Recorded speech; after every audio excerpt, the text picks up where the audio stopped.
Our next presenter, and I had to clear the decent pronunciation of his name, is Trevor Jung from the city of Racine.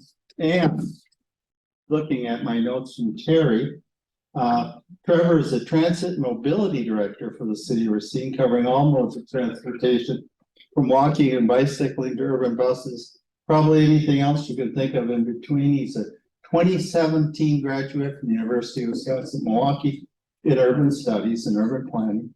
He's a former alder for the Racine Common Council, and he's a human incantation of the Energizer Bunny.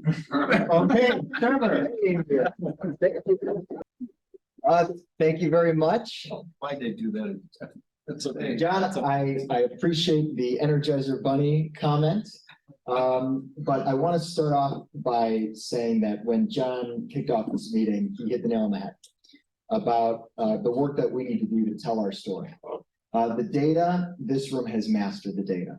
The arguments, this room has mastered the arguments. The design of the trains, you could tell me the difference between one and the other just by it speeding by you.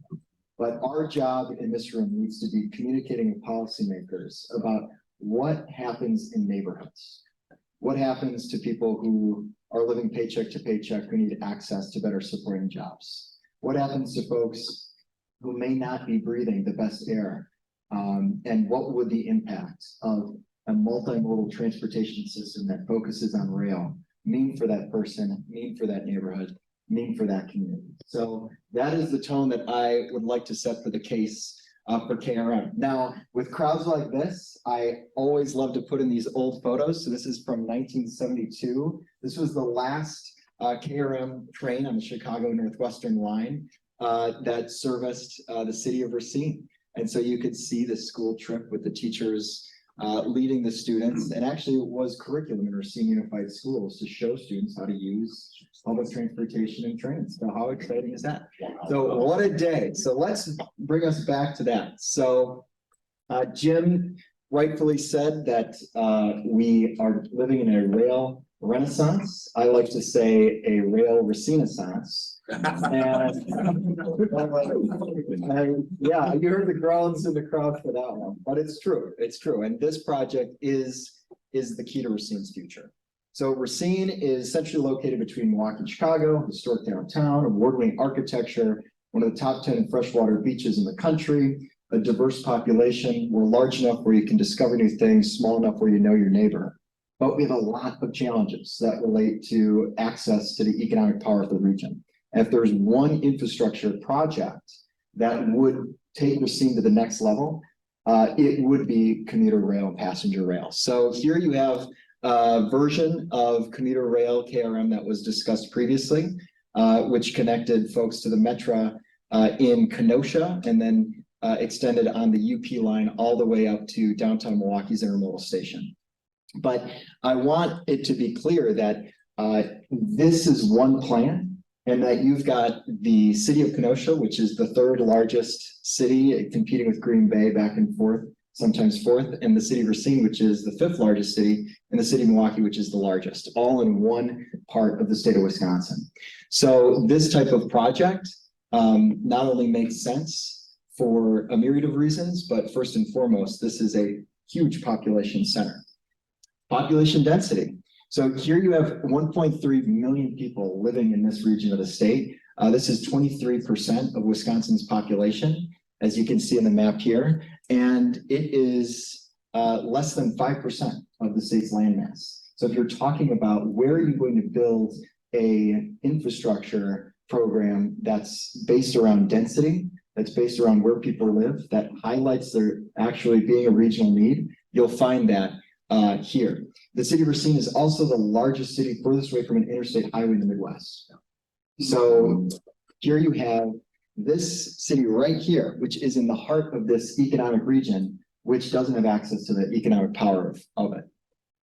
You've got this GDP area from Gary up to Milwaukee, with Chicago obviously being the hub, which is worth more than $830 billion in GDP annually.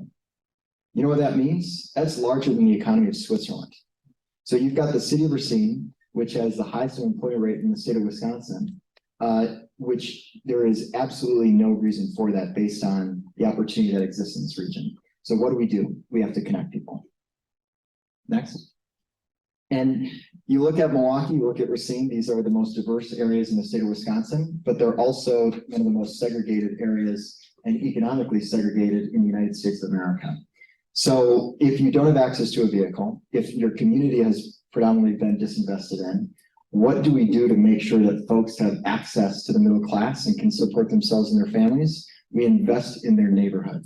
How would you invest in a neighborhood? You make sure you have a public transportation system that spurs private investment, and you make sure that people have access to jobs in the region. If you built the KRM passenger rail service, as was initially outlined in the first slide, folks in one of the most diverse and racially integrated but poorest census tracts in the state of Wisconsin would have access to over 400,000 jobs within 30 minutes of public transportation. That is a game changer. And speaking of access, Milwaukee and Racine and Kenosha have about half the access to automobile than their suburban counterparts. So you'll see that the cities that would most benefit from this type of infrastructure also, it's not about options, it's about not even having access to the automobile. We've got unemployment rates that are higher in this region than their suburban counterparts. So without enhanced passenger rail service, the cities of Kenosha, Racine, and Milwaukee will continue to struggle with higher unemployment rates. So this is about growth, competitiveness, and talent. If you are young, if you are skilled, if you are somebody who is looking for a community that you want to call home, you have standards around what assets exist in your community. If you build infrastructure that meets the standards of skilled labor, you'll find a workforce that's growing. This is not the case currently. You've got these communities that aren't served as they should be by this type of infrastructure, and so you have a massive workforce shortage. And while we have an incredible downtown, while we have a lot of the built amenities that would be obvious for a city the size and scope of Racine, we're at a disadvantage because in the heart of our community, we don't have access to the region, and we rely heavily on automobile infrastructure, which is something that young people are looking to steer away from. So ridership potential, great photo of Amtrak. We've talked a lot about the successes of Amtrak and its rebound from the pandemic.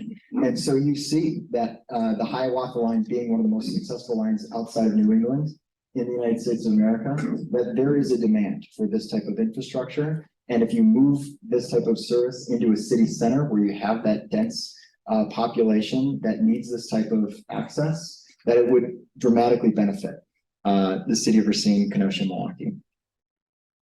So land use patterns. Again, I love showing these old photos. So this is one of our old MRK streetcars that would run through our neighborhoods in the city of Racine.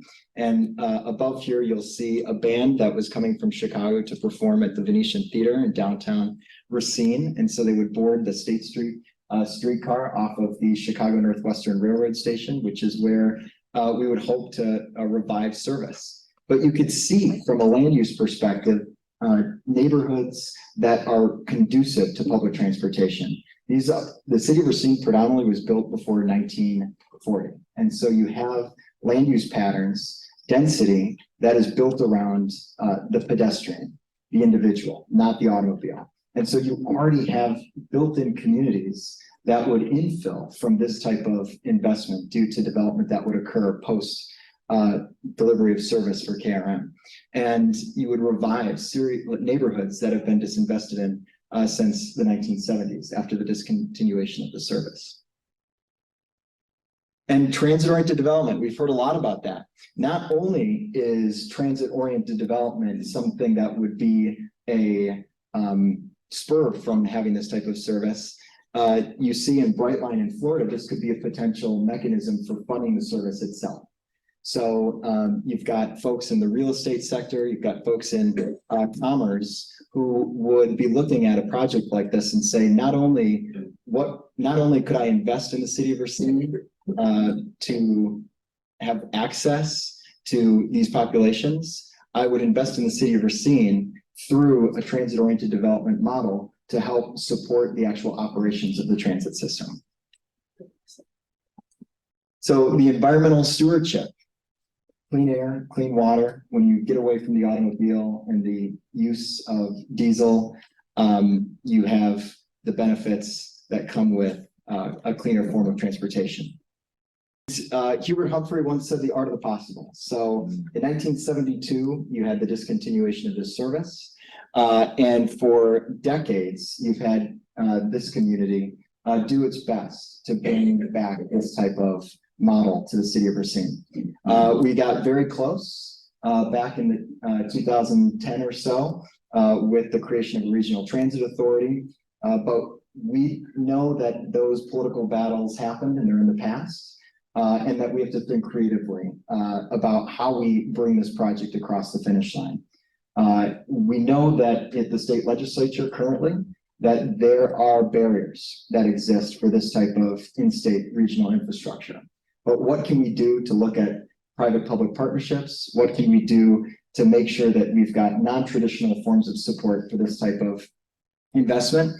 And so the city of Racine received a $5 million appropriation for the study of this type of service. So that feasibility study will involve long-range planning for transit-oriented development as a funding model, for the business case for commuter rail in Racine, Kenosha, Milwaukee, for the environmental and review and NEPA requirements for this type of infrastructure.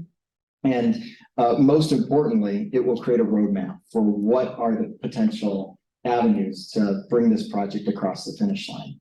So with the help of Senator Baldwin, the city of Racine secured this funding, and now we have an intergovernmental agreement with WisARP, the Southeastern Wisconsin Regional Plan Commission, to do project management in this type of work. So we are thrilled about having these funds secured. And the study has just begun. So when I hear about the leadership of Scott in Eau Claire and the work that's already been done in the Chippewa-St. Croix region, it gives me a lot of hope for what the future looks like in Racine. So with that, I just wanted to say thank you to WisARP for your leadership in this space.